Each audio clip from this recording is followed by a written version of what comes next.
اعوذ باللہ من الشیطان اللعین الرجیم بسم اللہ الرحمن الرحیم السلام علیکم یا علی مدد۔ مومنین و مومنات کی خدمت میں آج ماہ جمادی الاول کے پہلے شب جمعہ کا بے انتہا مجرب ترین وظیفہ عمل شہزادی کونین بی بی فاطمہ الزہرا سلام اللہ علیہا کی بارگاہ سے لے کر آئے۔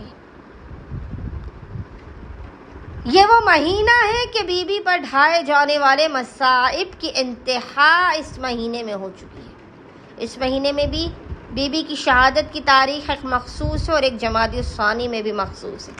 یہ مہینہ بی بی کے غم و حزن کا مہینہ ہے، بی بی کے مصائب کو ذہن میں رکھتے ہوئے، بی بی کی تکالیف کو اپنے ذہن میں رکھتے ہوئے، شکستہ پہلو زہرا کو، بی بی کے ٹوٹے ہوئے بازو کو، ٹوٹی ہوئی ہڈیوں اور پسلیوں کو اپنے ذہن میں رکھتے ہوئے، بی بی پر اشک بار ہوتے ہوئے، گڑ گڑاتے ہوئے، روتے ہوئے، دنیا و آخرت کے کسی بھی بڑے سے بڑے مسئلے کے حل کے لیے شب جمعہ میں خصوصاً مومنین اس وظیفے عمل کو کیا کیجیے۔ زمانے کے امام اپنی جدہ کے حق کے صدقے میں کبھی بھی آپ کو خالی ہاتھ نہیں جانے دیں گے۔ قائم آل محمد آپ کی جھولیوں کو بھر دیں گے۔ جو آپ کے نصیب میں نہیں ہے نا، آپ خود سمجھتے ہیں کہ یہ آپ کو نہیں مل پائے گا، یہ آپ کا مقدر ہی نہیں ہے، یہ آپ کا بخت ہی نہیں ہے، وہ زمانے کے امام آپ کو عطا کر دیں گے۔ جو مقدر کو بدل دے، جو مقدر ساز ہو، اسے صاحب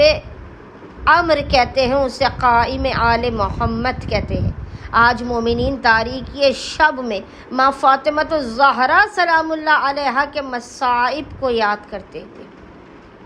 بی بی پر اشک بار ہوتے ہوئے، بی بی کے مصائب پر گریہ کرتے ہوئے اس عمل و وظیفے کو آج شب جمعہ میں تاریکی شب میں کیجیے۔ آپ خود دیکھیے گا کہ امیر المؤمنین اور زمانے کے امام آپ کی مدد کو آئیں گے۔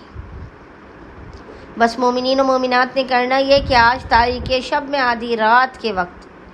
آپ نے باوضو ہونا ہے، تنہائی میں، خلوت میں آپ نے اس وظیفے عمل کو کرنا ہے۔ کوشش کیجئے زیر آسمان کیجئے، اگر کسی وجہ سے زیر آسمان نہیں کر سکتے تو اکیلے کمرے میں تنہائی میں اس وظیفے عمل کو کیجئے، اور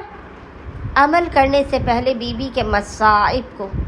بی بی پر ڈھائی جانے والی اذیتوں کو یاد کرتے ہوئے، اشک بار آنکھوں کے ساتھ روتے ہوئے، گڑ گڑاتے ہوئے آپ نے محمد اور آل محمد پر اول و آخر 9 مرتبہ 99 ٹائمز درود پڑھنے کے درمیان میں ایک تسبیح 100 ٹائمز 100 مرتبہ سورہ قدر کی ایک تسبیح انا انزلناہ کی تلاوت کر کے اس کا ہدیہ شہزادی کونین